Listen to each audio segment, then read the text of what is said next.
Hello दोस्तों, mentor fluent YouTube channel पर Hindi audio book summary सब कुछ साइकोलॉजी है के एपिसोड 6 में आपका फिर से स्वागत है।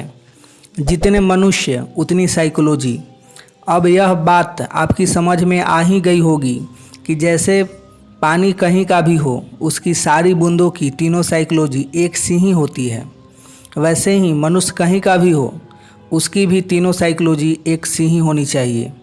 अब मनुष्य की नेचुरल साइकोलॉजी तो एक ही है, परंतु स्वयं को मिली परम स्वतंत्रता के बल पर यहाँ हर एक ने रूपांतरणीय व कॉम्बिनेशन साइकोलॉजी अपने अपने हिसाब से बना ली है। जैसे पानी कहीं का भी हो, वह किसी भी युग का हो, वह 100 डिग्री पे भाप बनेगा और 0 डिग्री पर बर्फ़ बनेगा। लेकिन आश्चर्य है कि मनुष्य का ऐसा नहीं है। यहाँ जितने मनुष्य उतनी साइकोलॉजियाँ हैं। इसलिए यदि एक ही बात एक ही वक्त पर हजारों भिन्न लोगों से कही जाए तो भी सबका अलग अलग मतलब निकाल लेते हैं। प्रतिक्रिया भी उस पर भिन्न देते हैं। यही क्यों आप जानते ही हैं कि सत्य और धर्म जैसे शब्दों की भी सबकी अपनी परिभाषा है, और यह जितना आश्चर्य का विषय है उतना ही चिंता का विषय भी है। रूप रंग अलग अलग होना स्वाभाविक है। जीवन और कार्य क्षेत्र सबके अलग अलग होने ही चाहिए, परंतु सबकी साइकोलॉजी का इतने बड़े पैमाने पर अलग अलग होना निश्चित ही कोई बड़े पैमाने पर हुई गड़बड़ की ओर इशारा करता है। इस बात को इस तरह समझें कि कमल का फूल कीचड़ में उगता है तो वह सब जगह कीचड़ में ही उगता है। हाँ, उसके रंग और खुशबू में फ़र्क होता है। वैसे ही गुलाब के साथ कांटे होते ही हैं, फिर वह गुलाब का पेड़ राशिया में हो या इटली में, गुलाब का पेड़ तो कांटे उसमें होंगे ही। वैसे ही नारियल का पेड़ यदि समुद्र किनारे उगता है और लंबा होता है तो वह सब जगह समुद्र किनारे ही उगता है और लंबा भी होता ही है। हाँ, नारियल के आकार और स्वाद में थोड़ा बहुत तफावत हर जगह होती है। वैसे ही मिर्ची तीखी होती है तो वह सब जगह तीखी ही होती है। उसका तीखापन ही उसकी नेचुरल साइकोलॉजी है। हाँ, कुछ कम तीखी, कुछ ज़्यादा तीखी, कोई लंबी तो कोई छोटी अवश्य होती है। यही बात नींबू से लेकर हर सब्जी पर लागू होती है। ठीक वैसा ही फलों में भी है, और तो और जानवरों में भी ऐसा ही है।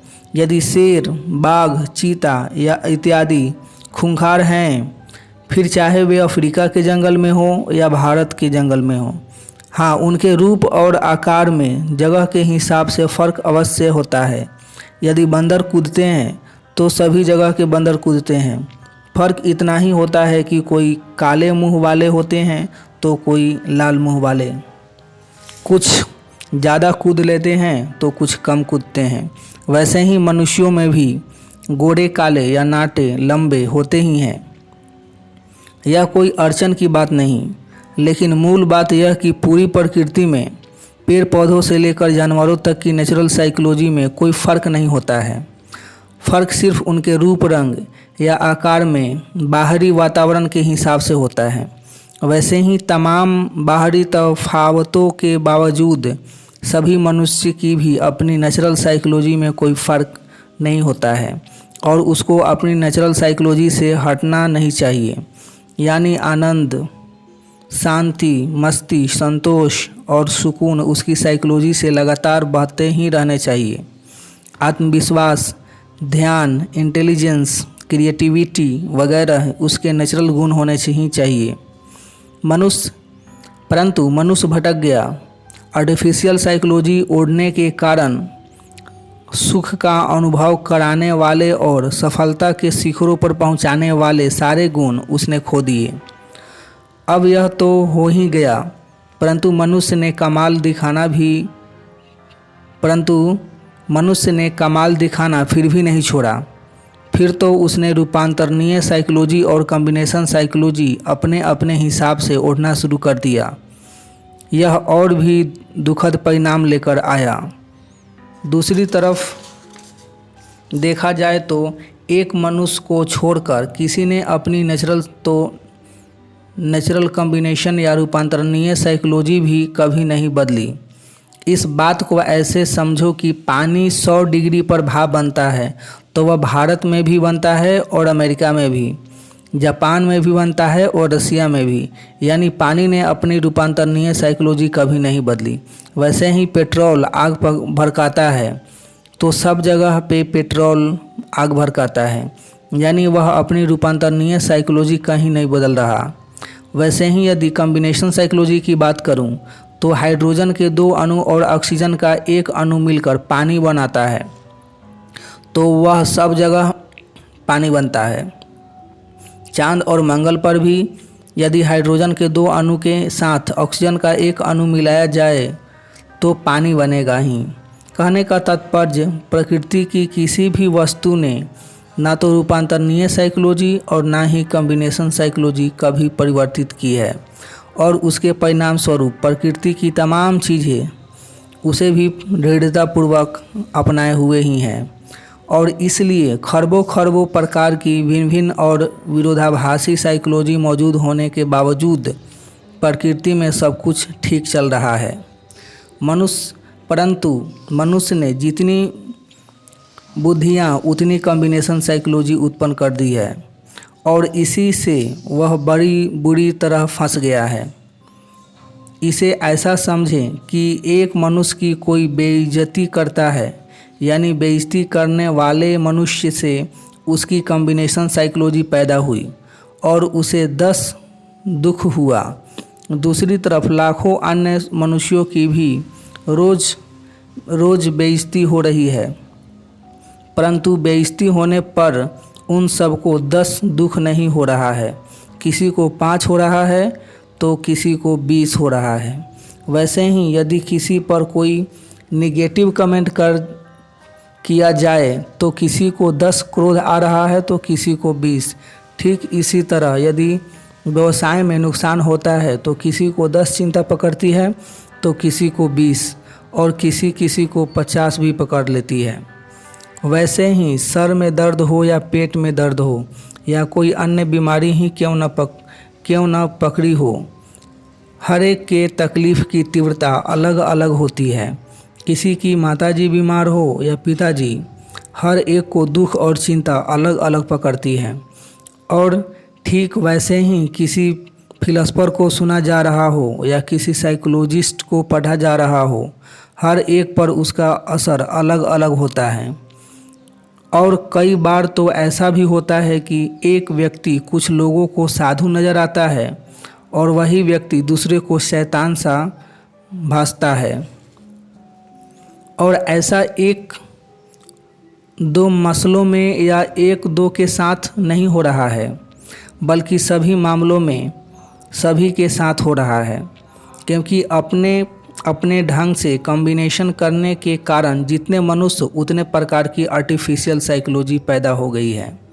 तथा इसका सबसे बड़ा नुकसान तो यह हुआ है कि बुद्धिमान से बुद्धिमान मनुष्य भी अब कोई ऐसा उपाय नहीं सुझा पा रहा है जो सब पर एक साथ काम कर जाए, जो फार्मूला सबका जीवन एक साथ पटरी पर ले आए, या जो सबको सुखी व सफल बना दे। इसे और स्पष्ट भाषा में कहूँ तो जो सबको वापस अपनी नेचुरल साइकोलॉजी में स्थित होने की राह दिखा सके। ऐसे फार्मूलों का अभाव हो गया है, क्योंकि फार्मूला कितना ही सटीक क्यों न हो, परंतु हर कोई उसे अपनी साइकोलॉजी के हिसाब से ग्रहण कर रहा है। यदि सबकी कॉम्बिनेशन साइकोलॉजी एक होती तब तो निश्चित ही सबको वापस नेचुरल साइकोलॉजी में फिर स्थित होने की राह सुझाई जा सकती थी। लेकिन अभी तो यह हो रहा है कि कोई फार्मूला दिया नहीं कि सब अपने अपने हिसाब से उससे प्रभावित होना शुरू हुए नहीं। यानी अपनी हरकतों के कारण साइकोलॉजी का सुंदर से सुंदर फार्मूला भी अंत में मनुष्य के लिए और घातक ही सिद्ध हो रहा है। कोई बात नहीं, यदि आप अभी कहीं जा रहे सारे बातें कोई बात नहीं। यदि आप अभी कही जा रही सारी बातें बराबर समझते रहेंगे तो आपको वे सारे फार्मूले अवश्य मिल जाएंगे जो आपको अपनी नेचुरल साइकोलॉजी में फिर स्थित होने हेतु सहायक होंगे। मनुष्य ने अपनी नेचुरल साइकोलॉजी खोई कैसे? अब हम सीधे इस बात पर आते हैं कि मनुष्य ने अपनी नेचुरल साइकोलॉजी खोई कैसे, और खोई तो भी इतनी भिन्न भिन्न कॉम्बिनेशन साइकोलॉजी बनी कैसे। निश्चित ही ये सारे सवाल मन में उठना स्वाभाविक है, और यूं भी किसी भी समस्या का हल वह कब और कहां से शुरू हुई यह पता लगाने पर ही पाया जा सकता है। अब शुरुआती मनुष्य तो अपनी नेचुरल साइकोलॉजी में ही स्थित था, लेकिन उसके अस्तित्व में आने के साथ ही उसके पास सोचने वाली और ज़रूरतें पैदा करने वाली प्रगाढ़ बुद्धि भी आ ही चुकी थी तथा ज़रूरतें पूरी करने में सक्षम मन भी उसके पास था। और सच पूछो तो ऐसे अद्भुत मन और बुद्धि के कारण ही मनुष्य कुदरत की श्रेष्ठ रचना है, क्योंकि इस कारण वह एक ही है जो प्रगति भी कर सकता है और आनंद का अनुभव भी कर सकता है। खैर, शुरुआती दौर में ऐसे अद्भुत मन और बुद्धि के बल पर मनुष्य ने ज़रूरतें पहचानना और उन्हें पूरी करना प्रारंभ किया। कहने की ज़रूरत नहीं कि अच्छे भोजन और लंबी यात्रा के सपने देखने से उसने यह सफ़र चालू किया। अब भोजन और यात्रा तथा बहुत हुआ। अब भोजन और यात्रा तथा बहुत हुआ और कपड़े मकान तक की ज़रूरतों का मनुष्य की नेचुरल साइकोलॉजी पर इतना असर नहीं पड़ा। तब तक का मनुष्य काफ़ी कुछ नेचुरल ही था, परंतु उसके आगे की उड़ान ने कहर बरपाना शुरू कर दिया। हर व्यक्ति ने अपनी ज़रूरतें अपने अपने हिसाब से पहचानना और उन्हें पूरी करने के अपने अपने तरीके आजमाना शुरू कर दिया, और प्रगति की इस आंधी चाह में वह अपनी नेचुरल साइकोलॉजी की कुर्बानी देता चला गया। और वह कैसे, तो यह सफ़र भी थोड़ा समझने जैसा है। चलो, मनुष्य ने ज़रूरत तो पहचान ली, परंतु वह उन ज़रूरतों को पूरी कैसे करता? निश्चित ही उपलब्ध वस्तुओं का उपयोग करके। जैसे उसे लंबी यात्रा करने की ज़रूरत महसूस हुई तो प्रारंभ में उसने भैंसों, ऊंट और घोड़ों को प्रशिक्षित किया, फिर लकड़ी के पहिए बनाए, फिर रथ और गाड़े बनाए। यानी पहले वस्तुओं की नेचुरल और कॉम्बिनेशन साइकोलॉजी पहचानी और फिर उसका उपयोग किया। लेकिन उसमें हुआ ऐसा कि मनुष्य में भेद बढ़ने लगा। कुछ एक के पास रथ थे तो अधिकांश लोगों के पास नहीं, और जिनके पास नहीं थे उन्हें रथ से हुई कॉम्बिनेशन साइकोलॉजी के कारण दुख पकड़ने लगा। यानी कहा जा सकता है कि ज़रूरत के सामान उपलब्ध होने के बावजूद उनके पास नहीं होने की कॉम्बिनेशन साइकोलॉजी ने मनुष्य को तेज़ी से उसकी नेचुरल साइकोलॉजी से दूर करना प्रारंभ कर दिया। और आज तो लाखों करोड़ों ज़रूरत की वस्तुएं खोज ली गई हैं, लेकिन वे तमाम तो हर एक के पास उपलब्ध हो ही नहीं सकती। अब उपलब्ध हो या नहीं, परंतु मनुष्य उनसे प्रभावित हुए बिना भी नहीं रह पाता है, और इस चक्कर में वह प्राप्त न कर पा सकने वाली वस्तुओं की भी चाह करने लग गया। बस इस तरीके की पैदा की गई ये तमाम अनावश्यक कॉम्बिनेशन साइकोलॉजी ही आज के मनुष्य को और बुरी तरह से परेशान किए हुए हैं। वैसे यह बात का एक पहलू हुआ। दूसरा पहलू यह भी है कि ज़रूरतें पहचानना और उसकी पूर्ति हेतु कर्म करना यह मनुष्य का कर्तव्य है, क्योंकि अपने को ज़्यादा से ज़्यादा आनंद व सुविधा से भरने हेतु ही उसका इस स्वरूप में आगमन हुआ है। अतः ज़रूरतें पहचानने और उन्हें प्राप्त करने के प्रयास तक तो बात ठीक है, परंतु प्राप्त न कर पाने का या वस्तु के उपलब्ध न होने का दुख पकड़ना कोड़ी मूर्खता है। अतः मनुष्य पर छाए हुए दुख और फ्रस्ट्रेशन के बादल हेतु सही मायने में ज़रूरतों को नहीं बल्कि मनुष्य की मूर्खता को ही दोष दिया जाना चाहिए। बाकी तो उपलब्ध वस्तुओं का उपयोग करना तो बुद्धिमानी ही हुई और कोई बुद्धिमान उन्हें त्यागने की बात करता भी नहीं। खैर, उपलब्ध वस्तुओं का उपयोग कर प्रगति करना तो अच्छी बात है, परंतु मनुष्य कमाल का तो है ही, वह वस्तुओं का उपयोग करते करते मनुष्यों के उपयोग का आइडिया खोज लिया और जब उसे मनुष्य का उपयोग करने की इच्छाएं प्रगाढ़ होने लगी तब से मनुष्य पर और भी बड़ा कहर बरपाना शुरू हो गया। अब निर्जीव वस्तु या जानवरों का उपयोग करो, वहाँ तक तो ठीक है, परंतु मनुष्य पूर्णतः स्वतंत्र है, उसका उपयोग करने का विचार ही क्यों। लेकिन बस मनुष्य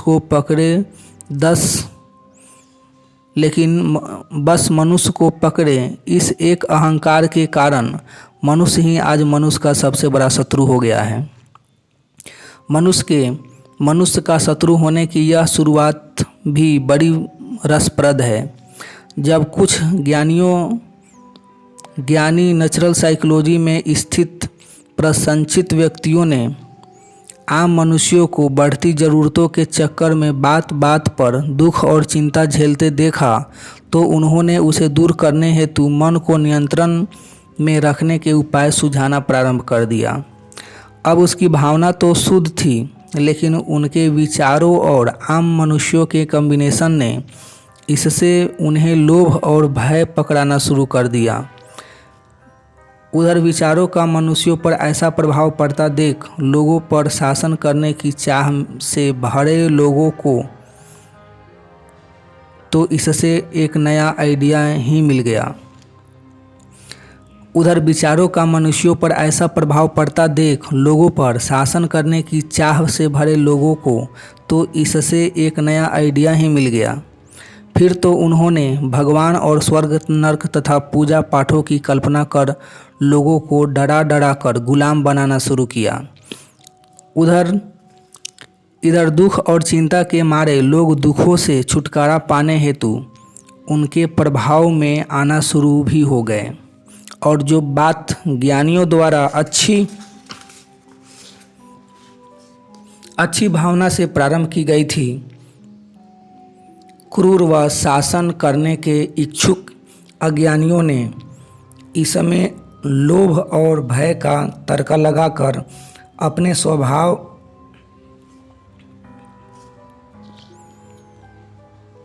क्रूर व शासन करने के इच्छुक अज्ञानियों ने इसमें लोभ और भय का तड़का लगाकर अपने स्वार्थ हेतु इनका जमकर उपयोग किया और उनका वह उपयोग आज भी जारी है। इस बात की पूरी साइकोलॉजी को कुछ इस तरह समझे कि रोबो क्या है। तो रोबो वह मशीन है जो आपके अनुसार चले और इस लिहाज से देखा जाए तो गाड़ी से लेकर हवाई जहाज़ तक सब रोबो ही हैं। यहाँ यह भी समझ ले कि यदि कोई भी रोबो मनुष्य के हिसाब से न चले तो वह उपयोगी नहीं हो सकता है। मानो आपने गाड़ी तो बना ली हो, लेकिन वह आपकी मर्ज़ी से नहीं बल्कि अपनी मर्ज़ी से स्टार्ट होती हो, तो क्या वह उपयोगी रह पाएगी? नहीं। फिर तो आप ऑफिस जाने के लिए निकले हैं और गाड़ी स्टार्ट ही नहीं हो, आप रात को सो रहे हो और गाड़ी स्टार्ट होकर पूरा पेट्रोल ही जला दें, या सोचो आप गाड़ी को दाएं मोड़ना चाहो और वो बाएं मुड़ जाए, तो भी क्या वह उपयोगी रह जाएगी? यानी वस्तु उपयोगी ही तब है जब वह आपके नियंत्रण में हो और वस्तुओं के संबंध में इसमें कोई विशेष ऐतराज भी नहीं। परंतु मनुष्य कोई रोबो थोड़े ही है जो उसको नियंत्रण में रखकर उसके उपयोग की सोची जाए। लेकिन अहंकारी मनुष्यों ने ऐसा सोचा और जानते हैं कि इजिप्ट में आज से 5000 वर्ष पहले जो पहला रोबो बनाया गया था वह किसने बनवाया था? वहाँ के उस समय के धर्मगुरुओं ने उन्होंने भेड़िए की शक्ल और इंसान के शरीर वाला एक ऐसा बड़ा पुतला बनवाया जिसके पीछे एक धर्मगुरु छिपकर लोगों को वह सब करने को कहता था जो सब धर्मगुरु मिलकर अपने हित में लोगों से करवाना चाहते थे। और बेचारे डरे हुए लोग पुतले को भगवान समझकर वह सब करने को मजबूर हो जाते थे। मनुष्य जाति के ज्ञात इतिहास में यहीं से मनुष्यों को रोबो समझने की शुरुआत हुई और फिर तो विश्व के कोने कोने में ऐसे लोगों ने धर्म और भगवान के नाम पर लोगों का शोषण करने और उनको गुलाम बनाने हेतु तरह तरह की कहानियाँ और विचार प्रकट करने शुरू कर दिए। उनकी बातें नहीं मानने पर नरक में उन्हें क्या क्या यातनाएं झेलनी पड़ेगी उस तक का वर्णन करना उन्होंने शुरू कर दिया। अब जीते जी भी दुख और मरने के बाद भी दुख और ऊपर से दुखों से छुटकारा दिलवाने के लुभावने आकर्षण। फिर तो किसी ने ज्योतिष खोजा तो किसी ने वास्तु खोजा। चलो, यह तो हुई धर्म और भगवान के नाम पर डरा कर शासन करने की इच्छा वाले लोगों की बात। परंतु जिन अहंकारियों में ताकत और हिम्मत थी उन्होंने बल प्रयोग कर लोगों पर शासन करना शुरू कर दिया और जो चतुर थे उन्होंने समाज के नाम पर एक अच्छाइयों बुराइयों की सूचियाँ बनाकर लोगों पर शासन करना शुरू कर दिया। अर्थात यह स्पष्ट समझ ले कि ये जितने संप्रदाय हैं, जितनी अच्छाइयाँ बुराइयों की लिस्ट है और ये जितने भी शासक हैं, तीनों एक ही मानसिकता के शिकार हैं कि किसी तरह मनुष्य को भी रोबो बना दिया जाए। और आज 100 में से 90 मनुष्य इन तीनों के रोबो हो चुके हैं और इसी कॉम्बिनेशन साइकोलॉजी ने मनुष्य का जीवन दुख और चिंता का एक अंतहीन सिलसिला बनाकर रख दिया।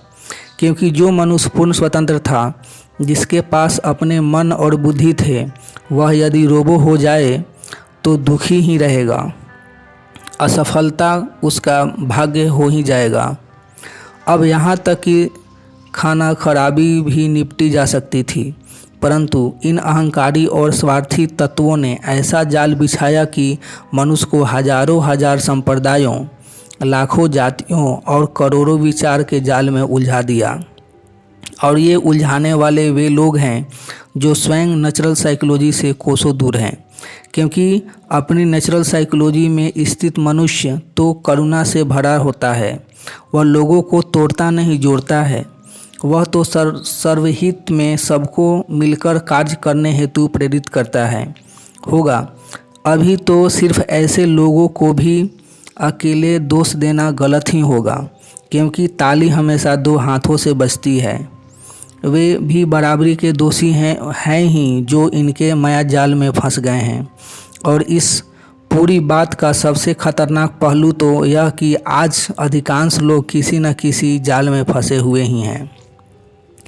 आप खुद ही देख लो कि कोई चर्च जा रहा है तो कोई मंदिर, कोई बौद्ध है तो कोई मुसलमान, कोई नॉन वेज खाने को पाप समझ रहा है तो कोई शराब पीने को पाप समझ रहा है, कोई जापानी है तो कोई रशियन है, कोई दूध पीने को उकसा रहा है तो कोई दूध पीने से रोक रहा है। अब जिसकी जो मर्जी करने को कहे, कोई जिसकी जो मर्जी करे, फ़र्क क्या पड़ रहा है? अरे भाई, फ़र्क पड़ रहा है तभी तो इस बात की इतनी चर्चा कर रहा हूँ।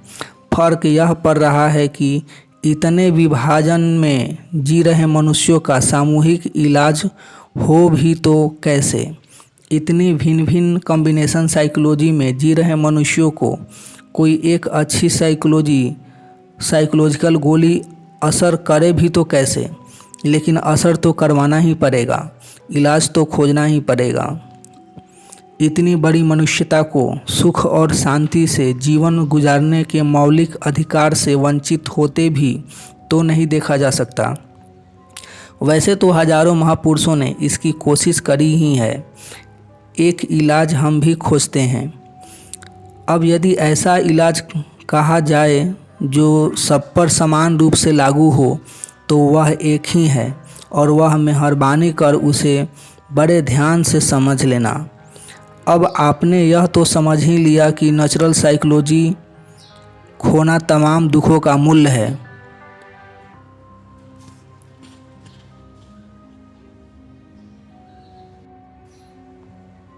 अब आपने यह तो समझ ही लिया कि नेचुरल साइकोलॉजी खोना तमाम दुखों का मूल्य है। वहीं यह भी समझ ही लिया कि सिर्फ नेचुरल साइकोलॉजी बचाने में लगे रहें और वैभव के शिखर छुए ही न तो यह भी कुदरत के बख्शे मन और बुद्धि की तौहीन ही है। यानी जैसे नेचुरल साइकोलॉजी बचाए रखना मनुष्य का कर्तव्य है, वैसे ही वैभव के शिखर छूना भी मनुष्य का कर्तव्य है। अर्थात वैभव त्याग कर संन्यास का पक्ष लेने वाले भी उतने ही गलत हैं जितने वैभव को सब कुछ मानकर अपनी नेचुरल साइकोलॉजी की कुर्बानी देने वाले। सो स्पष्ट तौर पर समझ लो कि मार्ग एक ही है और वह है नेचुरल साइकोलॉजी बचाए रखते हुए वैभव व प्रगति के शिखर छूना। यानी भीतर आनंद व बाहर वैभव ही पूर्णता है और यही मनुष्य की सुख सफलता का एकमात्र इलाज है। क्योंकि मनुष्य के अस्तित्व में आने का मकसद सिर्फ भीतरी आनंद नहीं, बाहरी वैभव भी है।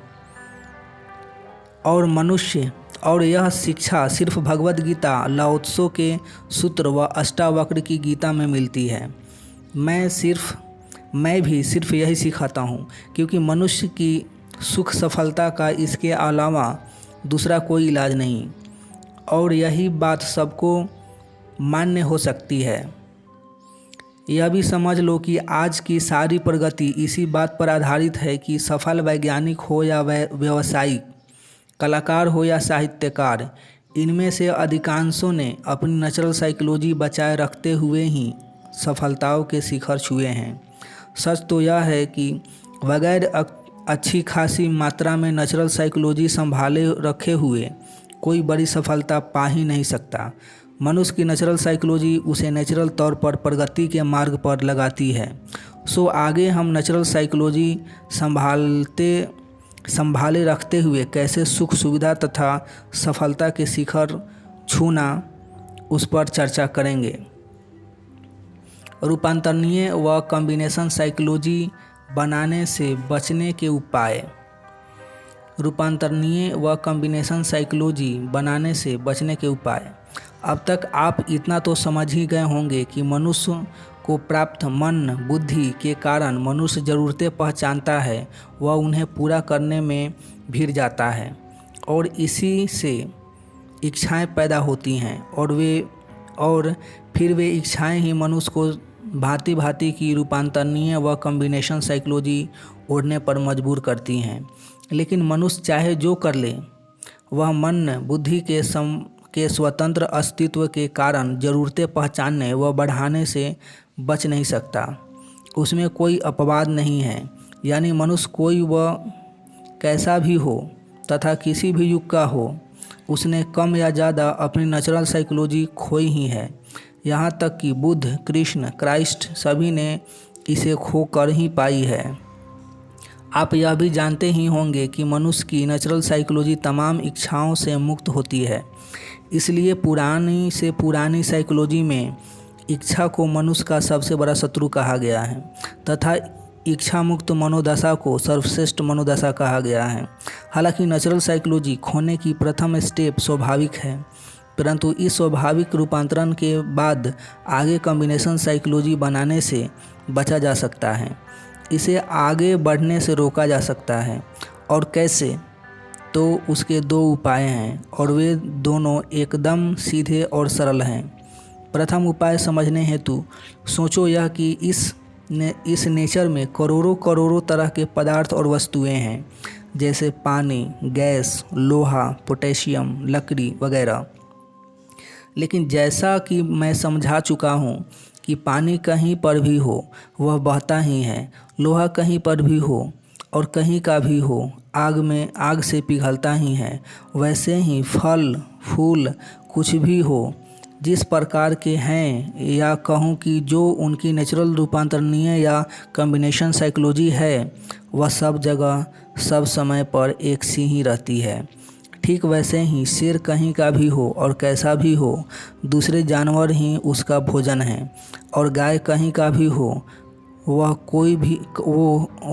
कोई जीव कभी ग्रहण नहीं करती। और वैसे ही मनुष्य भी इस संसार की एक वस्तु है और उसे भी सब जगह एक सा ही होना चाहिए। एक ही मनोदशा में सबको जीना ही चाहिए। जो एक के हित में हो वह सभी के हित में होना ही चाहिए, परंतु ऐसा है नहीं, क्योंकि सबने अपने अलग अलग समूह और उस हिसाब से अपने भिन्न भिन्न विचार बना लिए हैं। लेकिन यदि आपको इस कॉम्बिनेशन साइकोलॉजी से बचना है तो आपको मनुष्य से मनुष्यों में भेद करने वाले तमाम विचारों और उपायों से अपने को अलग कर देना होगा। यानी आपका धर्म सिर्फ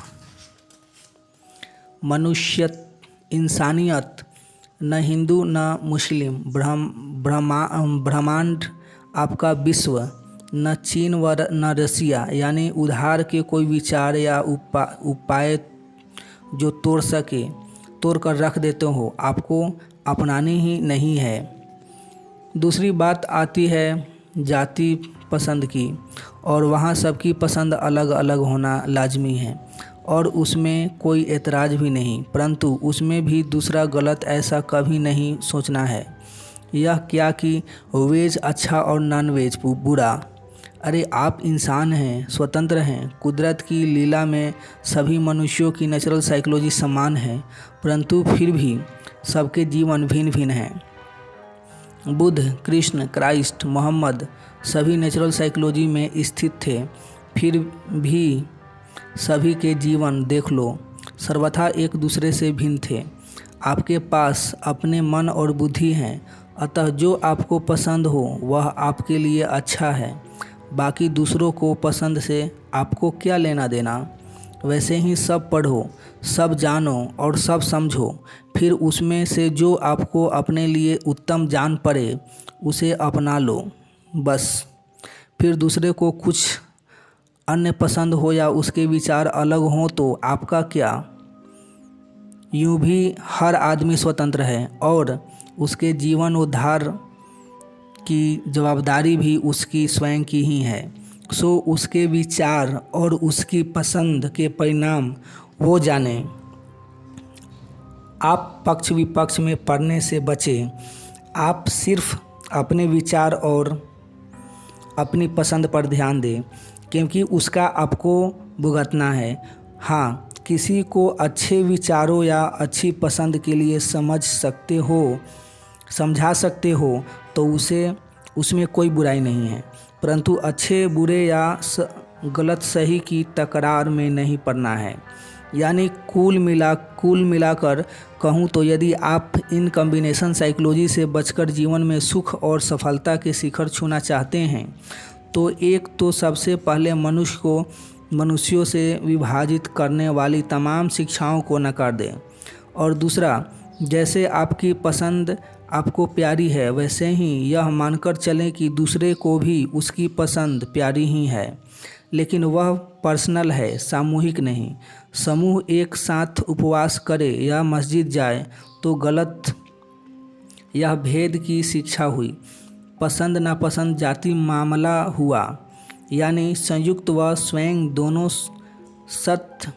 समूह हर हाल में गलत, अतः पसंदों के मामले में तकरार मत करें। और जो यह दो बातें तय कर लेगा उसे नेचुरल साइकोलॉजी में फिर स्थित होने के सारे उपाय जल्द ही समझ में आ जाएंगे। उपेक्षा करो और राज करो।